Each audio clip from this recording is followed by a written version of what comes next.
Está no ar, Federal. Rádio Instituto Federal. Informação, cultura e entretenimento à sua disposição no smartphone, computador ou tablet. No ar, Rádio Instituto Federal. Olá, estamos no ar. Então são 18 horas e 20 minutos, um pouquinho atrasados, 5 minutos.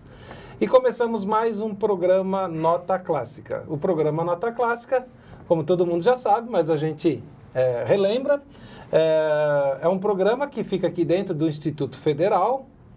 E o Instituto Federal é uma escola. E aí nós estamos com um projeto educacional aqui, de levar a música clássica aos nossos alunos, à comunidade de um modo geral.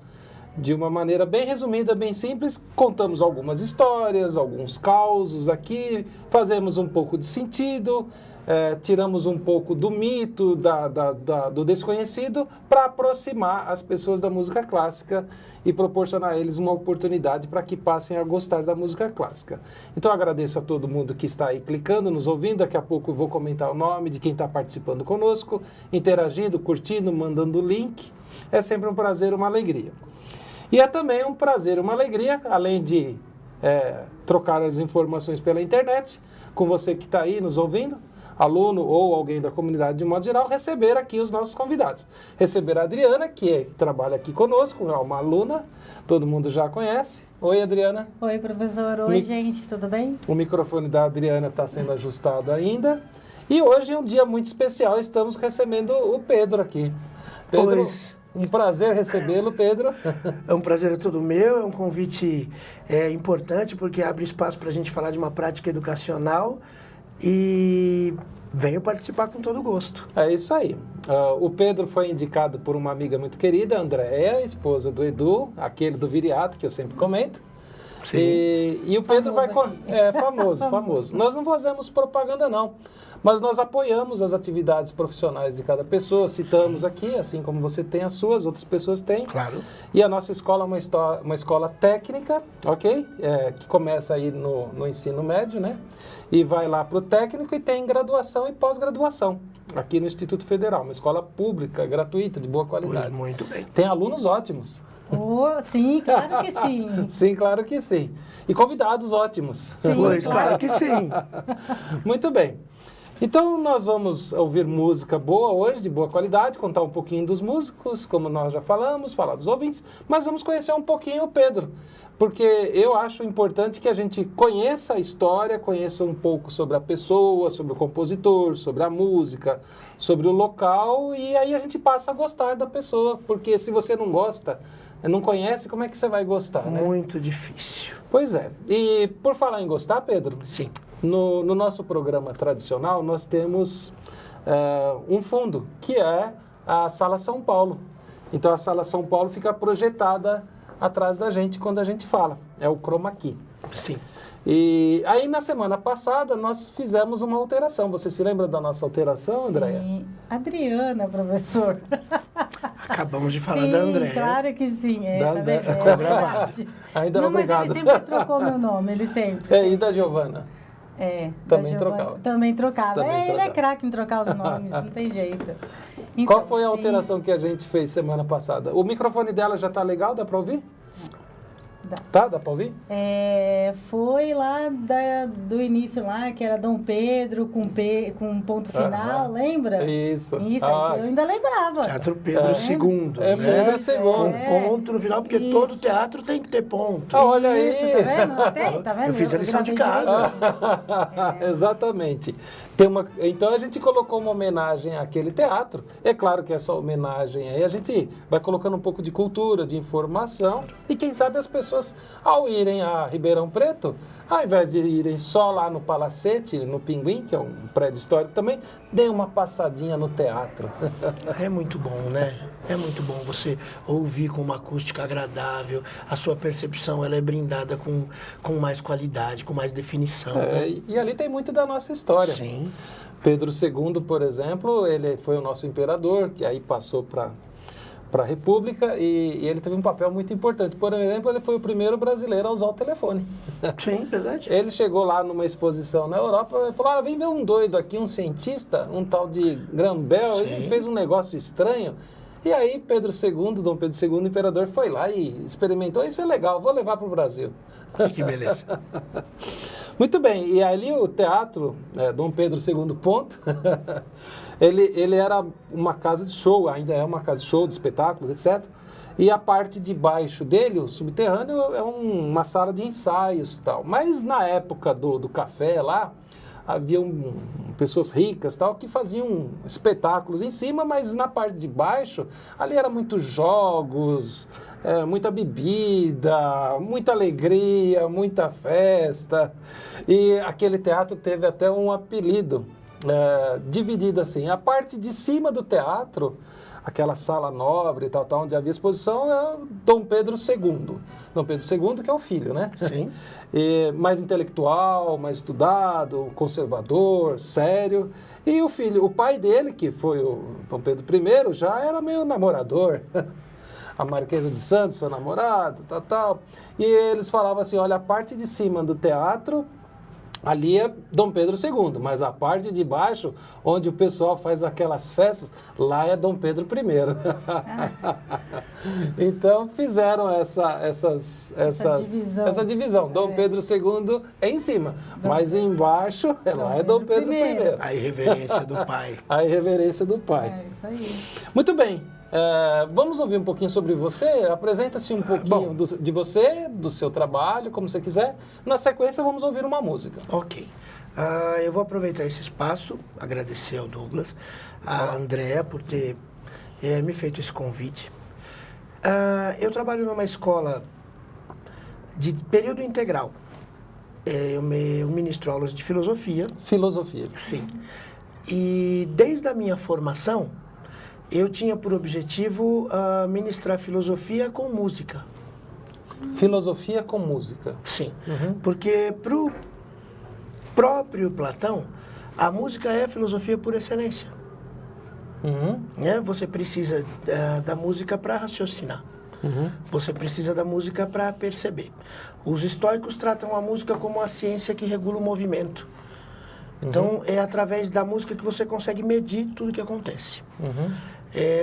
Então, eu, vendo a educação como se apresenta, eu pensava, eu vou dar aula num sistema que já está acontecendo e ele tem notícias de que não funciona bem. De que as pessoas têm dificuldade em gostar de estudar. Então, eu pensei que se eu utilizasse a música como ferramenta, as pessoas iam tomar mais gosto por isso. Pela música ou pelo estudo? Pelo estudo. Uma coisa está atrelada à outra. Porque você só consegue apreciar a música se você tiver algo de maturidade cognitiva. Não estamos falando só de ouvir para deleite. Estamos falando de ouvir e aprender a concatenar. Né? Aprender a medir. Quando a gente estuda a música, você aprende uma medição. Né? Ela é abstrata, mas não deixa de ser uma medição. Sim, porque acho que há tempos ali, né? Sim, uma estrutura matemática. Você toca algum instrumento? Eu estudei por uns 4 anos aqui numa universidade chamada Universidade Livre de Música, Tom Jobim. Aí eu fui adestrado nesses meandros. Adestrado é o termo correto? Para mim, sim, me cabe muito bem, porque eu acho que você tem que se prestar ao papel de aluno também, né? A gente tem muito problema com a questão de balizar aquilo que você já sabe. Eu gosto muito de me prostrar diante de um professor e ouvir. Olha... Né? Eu acho respeitoso e acrescenta. Precisa ter muita coragem para ser humilde. Sim, acrescenta, né? Quando você está sempre... Eu acho importante você se colocar, mas a gente olha as histórias e quando as pessoas procuravam lá na escola do Platão ou na escola do Aristóteles, era comum uma pessoa ficar anos sem dizer nada e ouvir o que o maestro tem para dizer. Depois que você constrói, você pode dizer alguma coisa. Talvez por isso a palavra aluno tem esse significado. Qual é o significado da palavra aluno? Tem essa discussão. Alguns vão dizer que é sem luz, né? O I am teacher. Sim, né? E tem alguns que dizem que não, que isso é uma história colocada depois, enfim. Mas eu gosto muito desse respeito que se tem por quem ensina. Até porque a pessoa consegue colocar melhor as coisas que propõe, né?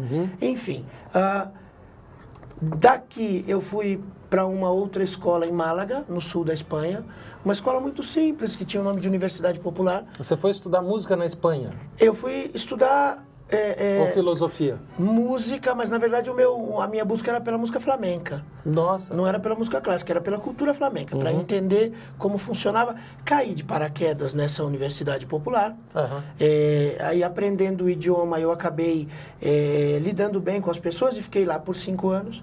Convivendo e aprendendo o que acontecia por ali. Então, nosotros podemos querer falar em espanhol. Pues, lo que sea, lo No, hacemos. yo no sé nada. Pues el maestro lo sabe todo, ya lo sabéis, ¿verdad? Que el maestro tiene muchas caras. Pois isso.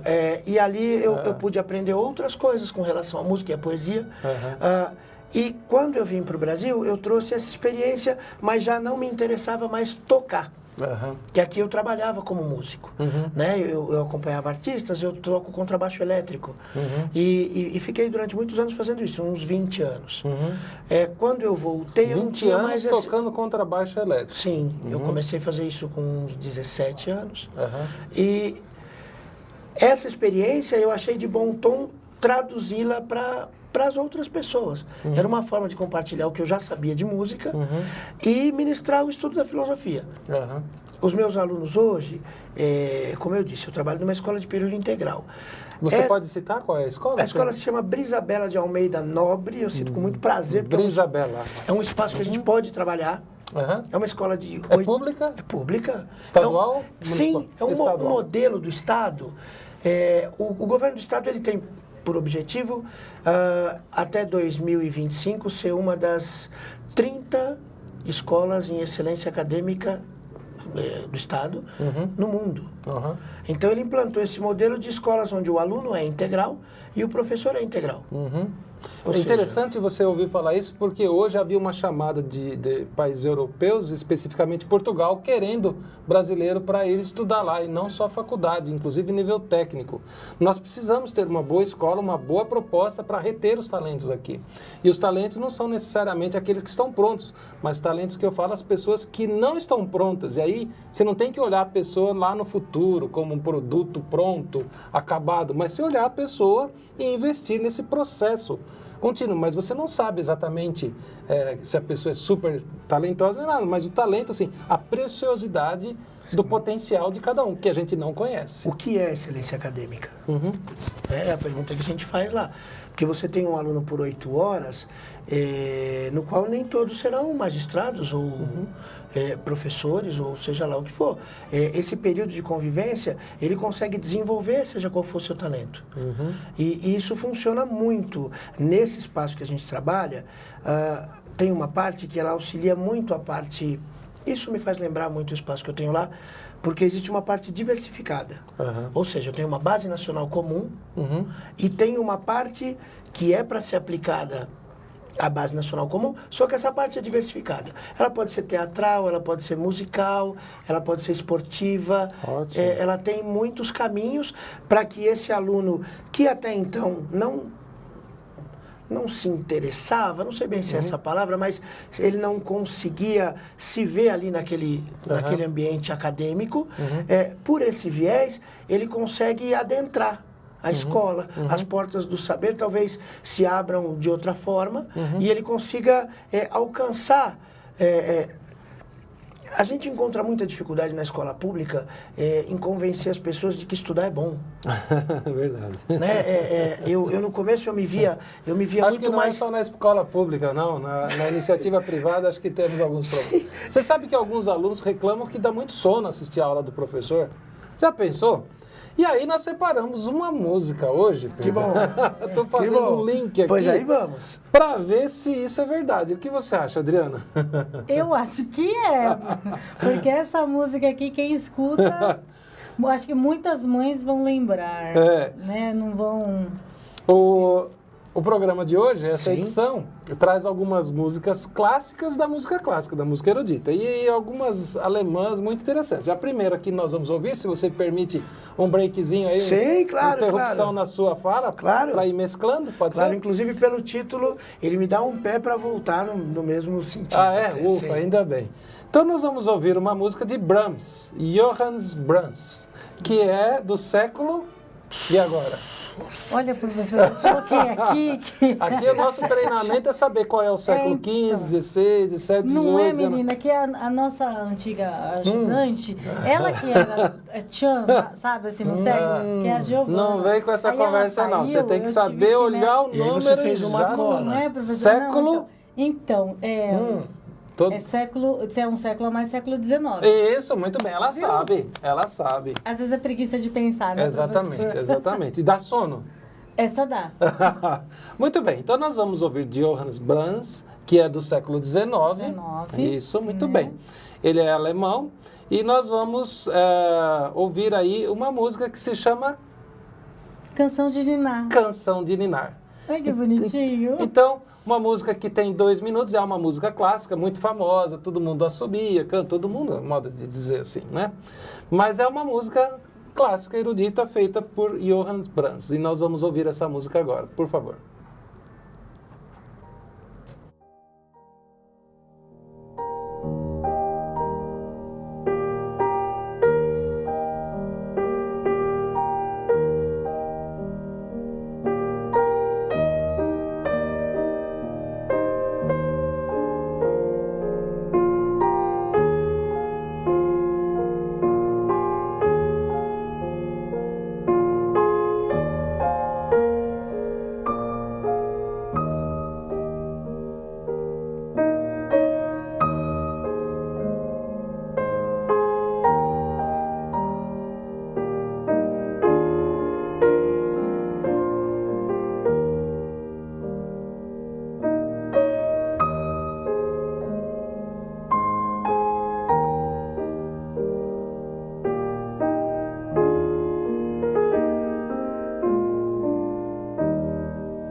Muito bem, aqui no Nota Clássica nós ouvimos músicas de Ninar.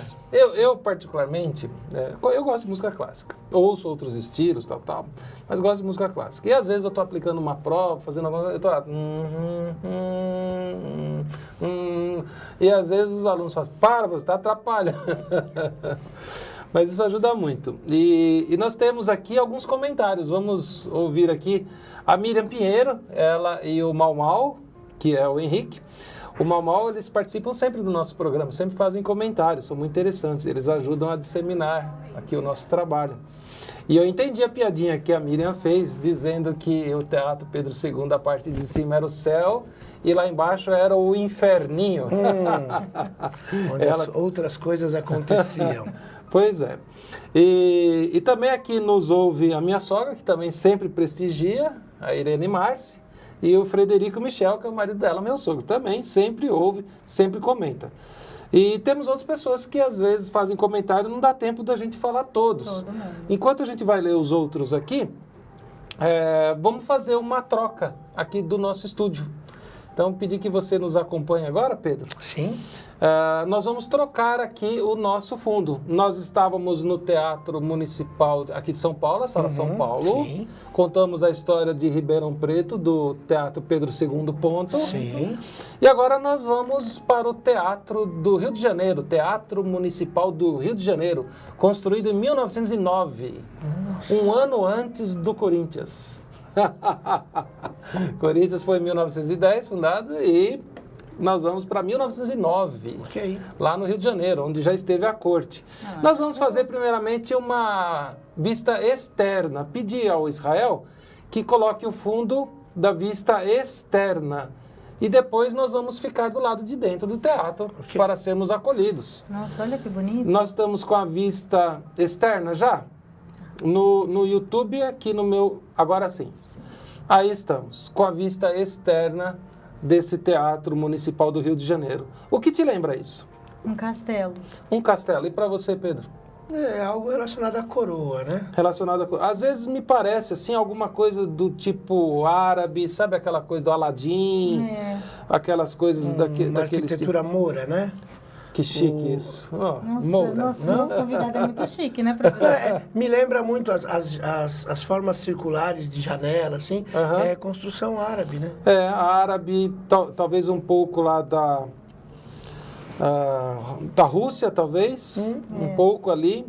E realmente assim, é espantoso. Eu já fui ao Rio de Janeiro algumas vezes e não entrei nesse teatro. Olhei por fora, mas é magnífico, é lindo. Eu sugiro que as pessoas que estão nos ouvindo, inclusive nós mesmos, pesquisemos um pouquinho mais sobre a história. Não dá tempo da gente contar tanta coisa aqui. O horário passa muito rápido. Lindo, né? Vamos entrar? Vamos para dentro do teatro? Então agora, Israel, por favor, vamos entrar e ficar dentro do teatro. Há várias possibilidades de vista dentro do teatro, não só a sala principal lá, mas a entrada. Nós vamos ficar aqui na entrada, com esses luzes e essa grande escada que tem aí. A escada que está nessa parte principal. E nós vamos ficar com este fundo até o próximo programa, que a cada 15 dias nós vamos colocar um outro teatro e apresentar a parte externa e uma visão interna para podermos apresentar os teatros, a música e tudo o que puder. Muito bem. Pode contar mais um pouquinho do seu trabalho, alguma coisa resumida? Sim, e aí a gente vai para a música. Eu queria pegar um gancho na música que você apresentou, que é a Adriana. Disse Adriana Maria. Disse dá sono, né? Aí uma coisa que a gente aprende quando a gente discute música clássica é que existem dois tipos, né? A música pura e a música programática. E a palavra programática, ela está ligada ao nome da música. Não vou dizer provavelmente, mas possivelmente a música não é uma canção de ninar. Mas ela leva esse nome. E quando ela leva esse nome, automaticamente você faz uma ponte, associa. Exatamente. Seria mais ou menos achar que aquela música do gás não é para vender gás, mas todo mundo ouve a música. Agora sim. Você ouve Tempestade do Debussy, você é capaz de abrir um guarda-chuva, você fala, vai chover. E talvez não tenha sido essa a intenção. Ou a intenção, ela é colocada no título e não necessariamente na construção da música. Fica sugestivo para que a gente... se programe, por essa música programada. A paz que a música pura, não. Você a ouve e ela não precisa de um título. Né? Fica ao seu critério. Ela é tão sutil, né? Ela é tão gostosa música de ouvir, que daí você acaba mesmo relaxando. O toque dela é tão relaxante que você acaba entrando mesmo nessa onda e relaxa mesmo. Muito bem. Então tá bom. E aí, vamos lá. Como trabalhamos em uma escola de tempo e período, de ensino integral, acho que está mais relacionado ao ensino do que ao período. Uma ideia que ela fomenta 100% de aulas dadas. Ela tem determinadas premissas que regem o andamento desse ensino, e é muito interessante aprender a ser, aprender a fazer, aprender a conviver, aprender a aprender. É uma escola onde o ensino se baseia na corresponsabilidade dos pais. Por isso você chama isso de ensino integral e não em horário integral de trabalho. Sim, porque é o tempo todo buscando a participação da família, do entorno da escola. Nos reunimos muito e chegamos a consensos que não funciona só com a parte docente, sem a parte familiar. e tem se conseguido resultados interessantes acadêmicos. Ótimo. Busca a excelência acadêmica, sim, mas, como eu disse antes, não primamos pela... todo mundo terá um curso universitário, mestrado e doutorado. Talvez não. Talvez a sua capacidade cognitiva não permita que você desenvolva outras coisas, mas buscamos a excelência de cada um. Olha, interessante. E isso é muito interessante, porque de alguma forma você leva o aluno a um segundo passo, a continuidade, talvez dos estudos ou de uma cidadania plena, o exercício da cidadania, e tem acontecido de forma muito interessante. A Andréia, que você citou, ela, de alguma forma, ela é minha chefe. De alguma forma. Que ela é chefe da minha chefe. É chefe do Edu também, sim, né? O marido dela. Com certeza. E Andréia é poderosa. Personalidade de chefe também, diga-se de passagem, sim. E todas as vezes que ela pode, ela nos favorece com esse tipo de relação. Eu lembro que 2 anos atrás, ela me levou numa rádio, numa escola de rádio, e me disse, olha, você gosta... eu montei uma rádio dentro da escola, e ela disse, olha, você se interessa por isso? Sim. Então, peraí, vamos lá? Quando eu me vi, estava dentro de uma escola de rádio. Ela fez isso. E as crianças nunca mais esqueceram. Ótimo. Isso tem 2 anos e isso traz para dentro da escola de volta um aluno um pouco mais interessado, um aluno desperto para os assuntos que podem levar ele a funcionar melhor no mundo externo. E tem acontecido de uma forma muito interessante. Depois você poderia contar para a gente um pouquinho, alguma coisa que você faz no dia a dia para enriquecer. Vamos ouvir mais uma música aqui que o pessoal está ouvindo. Eu quero citar agora o Ademir Bernardo e a Miriam. Eles estão, olá, sabe Ademir. onde? Olá, Ademir. Onde que eles estão? No Japão. Que beleza! O amigo do Japão. O amigo Tava do com Japão. saudade já, né? Porque os outros programas ele não interagiu com a gente. Esse horário lá, deixa eu ver, ele está começando o quê? A acordar. Está dizendo aqui, ó, bom dia pra gente. Bom dia. Bom dia, Ademir. É nosso parceiro. Bom dia. Então Já estávamos com saudade. É isso aí. Como ele não vai dormir, não vamos colocar uma música de ninar para ele. Por favor. Nós vamos colocar o que para ele? Johann Strauss. Isso aí, Strauss. Nós vamos ouvir de Strauss. Ele é o mais novo do filho, também lá da Europa, conhecido como o Rei da Valsa. Já tocamos outras músicas dele aqui, vamos ouvir mais essa agora. Então, Israel, aqui na Nota Clássica.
Muito bem, vamos voltando aqui. Essa música bem conhecida, bem gostosa, tem muito a ver com as formaturas, com o casamento também, a valsa dos noivos, é isso? Isso, a festa de 15 anos. Né? Muito bem, é muito bom ouvir música. É, muito bom. Tem uma música do ouvinte. Nós temos um pedido. Você sabe que as pessoas mandam comentários aqui de um modo geral. Podem vir aqui. Claro que o nosso estúdio é pequeno, não dá para receber todo mundo. Nós escolhemos assim as pessoas para vir e fazemos uma agenda. Tá lotado de gente querendo vir aqui. Nossa, uma infinidade de pessoas. A gente é chique. Tá muita nota gente. Nota clássica é chique. Nota clássica também é cultura. E a música do ouvinte, será que nós conseguimos tocar agora, Israel? Foi a Karine que pediu. A Karine pediu, é uma aluna aqui da escola, ela pediu de Beethoven uma sonata. E a sonata que ela pediu é aquela Moonlight. Vou pedir ao Israel que programe essa música para daqui a pouco. Ela está lá no nosso drive e antes nós vamos ouvir mais uma música. Quando terminarmos de ouvir a próxima música, você fala mais um pouco do seu trabalho. Sim. Pode ser? Claro. Vamos ouvir agora qual? Mozart. Sabe que tem uma coisa interessante? Eu assisti um filme Amadeus. Mas esse filme demorou para acabar. Eu não gostei muito. Eu pensei que eu ia adorar a vida de Mozart. Mas o filme não me agradou muito, não. E às vezes eu poderia falar aqui uma baita mentira. Nossa, assistam para divulgar, etc. Na verdade, eu não gostei muito, não. Eu achei que o filme foi meio chato. E eu gosto das músicas de Mozart, acho bem legal, mas o filme, assim, aquela risada do ator principal lá que interpretava o artista era muito sem graça. E Mozart era bastante jovial, bastante divertido, uma morte duvidosa, se ele foi assassinado, se foi suicídio. Pelo Salieri. 35 anos, Pois é. Sim, o Mozart é uma pessoa interessante, né? De pensar que os rascunhos dele ao escrever já eram de verdade, né? Uhum. Ele não refazia as coisas que, pelo menos é o que se conta, que ele não refazia as coisas que ele escrevia. E para a época eu acho que deixaria qualquer Salieri de orelha em pé, né? Uhum. Acho que ele despertava algo de incômodo nos demais, né? Eu li algumas biografias do Mozart. O filme exatamente, você gostou? Você assistiu já o filme? Não tive Amadeus? Você assistiu Amadeus? Eu vi pedaços do filme, Douglas, confesso. Eu vi aos pedaços, eu acho que 3 dias para ver. Eu acho que eu partilho da sua opinião, não é algo que me agradou muito. Eu prefiro o que eu li do Mozart. Até porque acho que a gente consegue fazer uma outra ideia, né? O Mozart, alguém gostava muito de sinuca. Compunha lá Sim. em cima da mesa de sinuca, jogando a bola, fazia isso no filme. Alguém que tinha uma vida muito difícil, que era muito doente, né? Que tinha problemas em casa, O pai era uma assombração para ele, vai saber que coisa esquisita aquilo, né? É um pai opressor que cuidava e o pai morria, parece que virou um fantasma, assombrando a vida do homem. Ele acordava de madrugada quando criança e o pai dizia, bom, já que acordou e quer tocar, então vamos, né? Eu acho isso muito interessante, assim, ele nos deixou um legado maravilhoso, né? Eu achei, assim, uma curiosidade legal de Mozart. Você achou? Manda. Achei. Então, isso eu gosto de ouvir. Ele era o 7º filho de uma família e que uma coisa triste, que só sobreviveu ele e a irmã. Os outros irmãos todos morreram ainda na infância. Os dois músicos iguais ao pai. Os dois viraram músicos, Os dois tocavam violino, piano. E de que século ele é? Então vamos lá. E agora? Século XVIII. Ela sabe tudo. Que beleza. Tá aprendendo, Gi? Calma aí que eu chego lá, eu chego no seu nível. Wolfgang Amadeus Mozart. Vamos ouvir uma música dele? Sim. Obrigado por você ter contribuído com a sua ideia e essa curiosidade eu gostei também, hein? Vamos ouvir de Mozart Pequena Serenata Noturna, aqui no Nota Clássica.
Eu volto lá. Voltamos. Gostamos? Sim, claro que sim. Sim, claro que sim. Nós ouvimos essa pequena serenata, famosíssima, muito, muito conhecida, faz parte aí das poucas coisas que se sabe sobre música clássica de modo geral. Essa é uma das conhecidas. Agora nós vamos à música do ouvinte. Já temos a música do ouvinte no jeito. E por falar em ouvinte, quero comentar aqui quem está participando com a gente do programa aqui, que é a Inês Marques, mãe do Fernando. E temos também aqui outras pessoas que estão ouvindo. Tem 114 visualizações um vídeo aqui de chamada. Agora que eu atualizei aqui o programa, não dá para saber quem são as 114 e nem citar todos. Mas alguns eu faço questão aqui de citar rapidamente o nome deles, por uma questão de carinho, interatividade, para que essas pessoas nos ajudem nesse esforço. Mais ou menos assim, a gente está disseminando a música clássica, mas sozinho não dá conta. Precisamos da ajuda... Que se fomente cada vez isso mais. Aí, que chegue a sua ajuda aos ouvintes, claro. Isso aí. Então, as pessoas que participam aqui conosco, o Jean César Pim, Maria Aparecida Rodrigues, Maurício, Harlison Lima, Marcos Vinícius, Daniel Fabrício, de Campos Jordão, Olavo Scan Júnior, Renatinha Granais, Célia Molina, Célia, esposa do Molina, José Molina, muita gente boa, estivemos viajando juntos esse final de semana, muita gente boa. Célia Molina, portanto, Rogério Tomás, do Tiro de Guerra, Fábio Germano, a Andréia Malaquias e minha mulher também me ouvindo aqui, Eliane Michel. Beleza. Muito bem, agora eu vou pedir, Pedro, que você faça uma gentileza pra gente. Pois diga. A música do ouvinte, que é a Karina. Karina é uma estudante aqui, olha que legal, os estudantes aqui ouvindo música clássica e pedindo música. Muito bom. E ela pediu uma música pra gente, que é essa daqui, de Beethoven. E pedi que você, na sequência, fale um pouquinho sobre esta música, ou talvez até mesmo um pouco sobre esse compositor, Beethoven, como você achar melhor. Por favor, sinta-se à vontade. Bom. O que você diria para Karina e para quem vai ouvir agora Beethoven sobre essa música? Para Karina escolher uma música com uma característica interessante, que ela tem 4 acidentes. Acidentes? Sim, porque o sistema tonal, ele se eleva de acordo com os acidentes que a gente coloca na música. Cada tonalidade é como se fosse o mesmo modelo, só que em alturas diferentes. Então ele escolheu uma tonalidade de Mi maior, né, ou Dó sustenido menor. É como se fosse, vamos fazer uma comparação muito simples. Eu tenho um carro, ele é vermelho, e eu tenho um carro do mesmo modelo, só que ele é verde. Então isso em música é uma música que soa numa região, digamos, numa certa faixa, de frequência, e eu tenho outra música que tem o mesmo modelo, só que ela soa em outra faixa de frequência. Eu estou falando a palavra frequência aqui porque você usou tonalidade de tom. Sim, e tem a música atônica, que não tem tom, a música moderna, a música clássica, que é bem diferente, eu não gosto, não consigo nem ouvir. Aqui se trabalha com um sistema tonal. Tonal. E o atonal, quer dizer, aquele que não necessariamente tem um... Dodecafônico, né? Um pouco... eu não consigo ouvir. Eu tentei ao vivo e tentei pela rádio, eu ouço a Cultura FM, e às vezes no sábado à noite eu não consigo ouvir, não dá pra... Música contemporânea eu não consigo. Aí você falou que o compositor trabalha numa tonalidade. E você que tem outro idioma, além da língua portuguesa, tom nos remete à cor. Sim. E tom nos remete à tonalidade da música. Não teria uma outra palavra para definir? Ou é isso mesmo, tom para cor e tom para...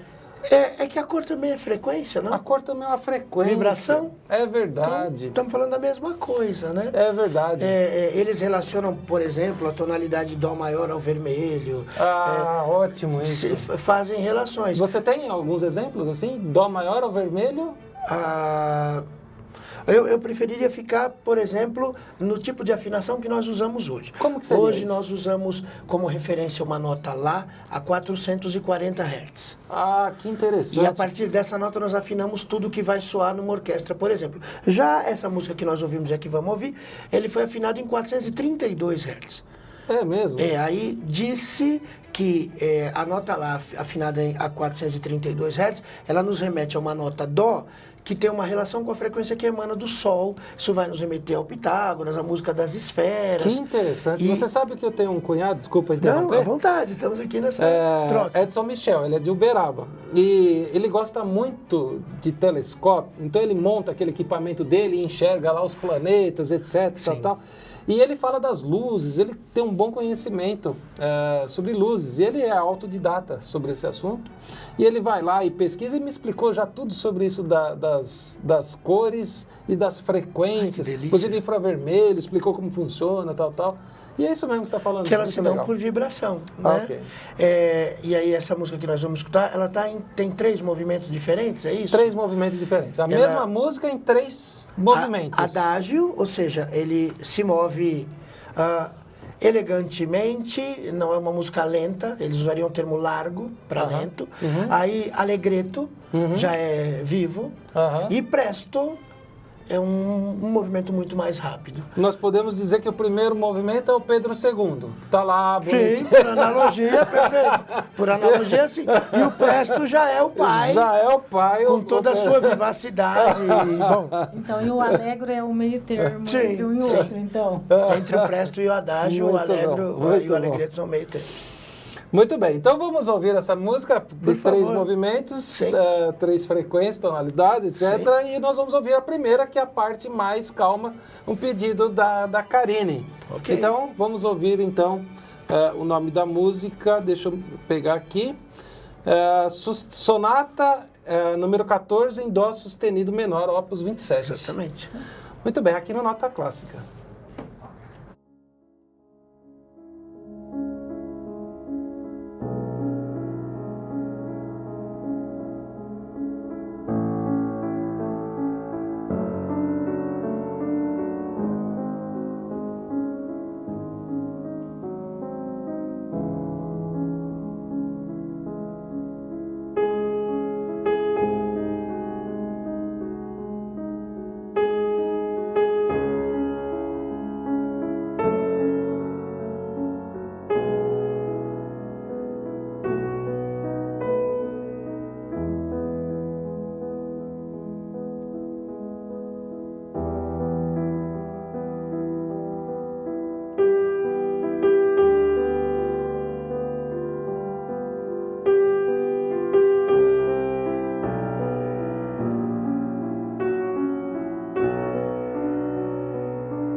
Voltamos. Bela música, né? O ouvinte pediu bem aí a aluna Karine. E ouvimos o primeiro movimento, né? E eu quero dizer aqui, abertamente, que enquanto a gente ouve a música, Pedro está aqui nos contando aqui um pouco do trabalho dele, das curiosidades, do esforço dele. E vou dizer para vocês, é muito interessante. O assunto aqui está muito interessante, o que ele faz, o conhecimento que ele tem, a pessoa estudada que é. E está aqui contando, compartilhando com a gente. Fico Douglas, muito contente. Eu fico feliz de poder falar sobre isso. Em algum momento da minha vida eu achei que isso devia ser compartilhado. Então eu saí do cenário artístico para levar isso para o cenário educacional. O Douglas me perguntou de onde eu venho, eu disse para ele que eu era uma dessas crianças que não gostava da escola. Né? E o que me aproximou da escola foram os poemas e os temas de carnaval. Olha aí, carnaval. Porque, não sei se vocês sabem, todo tema de carnaval, ele é feito uma pesquisa exaustiva. Os carnavalescos normalmente são professores de artes, ou professores de filosofia, ou de história. E aí eles... Claro que também eles têm aquela divisão, por exemplo, do patrocínio. Quem vai patrocinar, a história que vai contar, também deve ter um pouco disso, não? Sim. É que a partir do momento que eles hoje mudou um pouquinho, né? A escola de samba, ela procura um patrono, alguém que vá colocar dinheiro nisso, porque o carnaval é muito caro. É caro. Custa milhões para fazer um carnaval, né? Tem gasto aí de 5, 8, 14, o gasto é muito grande. Enfim, é feita uma pesquisa e essa pesquisa ela gera cultura. Que você acaba, uma que eu me lembro bem, a gente está falando de teatro, o Teatro Manaus. Manaus, olha lá. Tem. Eu me lembro... A região norte tem grandes teatros. Eu me lembro que a Escola de Samba Vila Maria, uns anos atrás, propôs essa pesquisa e era curioso você saber que cada peça do teatro, na época da borracha, né, que se acendia charuto com notas, né? É mesmo? Sim. Se fazia isso em Ribeirão Preto, acendia charuto com nota de dinheiro. Sim.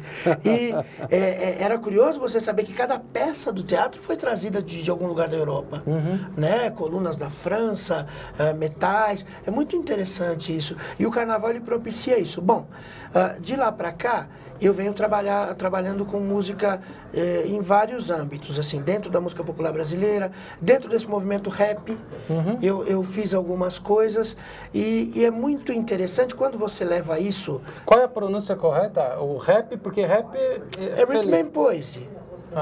R-A-P. Ritmo e poesia. Ritmo e poesia, rap. É uma forma de quem não tem acesso à cultura, meu ponto de vista, transmitir aquilo que pensa. E o funk, o que você acha? O funk desenvolvido pelo George Clinton lá em 1978, 77, que ele tinha aquela famosa banda Parliament, né? Olha. Hoje o que a gente considera funk, o que se escuta funk, é um ritmo de matriz africana, né? Com uma letra que eu particularmente não gosto o tempo todo, porque ela fomenta uma região do corpo que eu acho que ela pode ser desenvolvida, mas não tão evidente. Uma sexualidade desnecessária do meu ponto de vista. Que bom, eu estou contente. E o Platão combina comigo, porque ele diz que a alma é dividida em 3 partes, e a parte apetitiva é aquela que é inerente a pessoas que vão viver a vida mais difícil. Então vão carregar não está nesse negócio politicamente correto, só porque tem o funk, a cultura, tudo é válido, tudo acho que não, porque... Tá bom, ótimo. Tem que agregar, tem que fazer o mundo ser melhor. Tem coisas que não dá para gostar, e tem gente que vai gostar do que você não gosta, né? Então... Sim, a subjetividade do gosto é algo aceitável, discutível, ok, sem nenhum problema. Agora, a imposição de palavras de baixo calão, Vamos destacar outras coisas, né? Vamos destacar outras... Música clássica, por exemplo, que faz você crescer intelectualmente, que te ajuda a fazer propostas bonitas em todas as áreas. Muito bem. Música clássica é muito Vamos ouvir mais uma música? Por favor. Porque o Ademir está dizendo lá no Japão que ele está sobrevoando lá, tem avião passando por cima da cabeça dele, aquele clima de guerra, a situação está dizendo aqui pra gente. Oh, meu Deus. E a gente está aqui ouvindo sobre as notícias e ele está vendo os aviões lá. Nem tudo que está acontecendo lá está sendo narrado na mídia. Está dizendo só a briga do um com o outro, tal, mas aqui... Mas passam por cima deles, e lá está uma movimentação, está dizendo aqui o Ademir. Olha que coisa. Então vamos ouvir agora uma música de mais um alemão, e que morreu aí com a idade aproximada de Mozart, 38, 37 anos. E ele fez Sonho de uma Noite de Verão. Dentro de Sonho de uma Noite de Verão, tinha uma coisa que a Adriana gosta muito, que é a coisa relacionada ao casamento. Nossa! Ah, sim. E nós vamos ouvir essa aqui. Mendelssohn tem uma curiosidade. A morte dele também é duvidosa. Ele gostava muito de uma mulher que era casada e falou para ela, se você não fugir comigo lá pro tio Sam, pra terra do tio Sam, eu me mato, hein? Ela falou, eu não vou fugir, não dá, meu marido, não dá pra mim. Daí um tempo ele apareceu morto. Ninguém sabe, ninguém se ele se matou ou... As pessoas falam que era por causa dessa paixão. Vai saber, amor mata, hein? Nossa. Então vamos Mas também ouvir vai se apaixonar pela mulher do outro. Acontece, vai saber. Pode acontecer de se apaixonar pelo homem do outro. Não é hoje sim. Hoje sim. Eu não vamos falar nada sobre isso. Vamos ouvir um pouco de Marcha Nupcial. Okay. É isso? É isso aí. Israel, aqui no Nota Clássica.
Estamos voltando já, foi só um pedacinho do casamento, não fomos convidados para a festa, só para a igreja, não tem isso? Sim, sim, essa toca costumeiramente na igreja, não? Só ficamos com água na boca. Pois é, e nós temos uma orquestra aqui também, a orquestra está ensaiando lá agora, e a orquestra é feita de um maestro voluntário, com alunos interessados.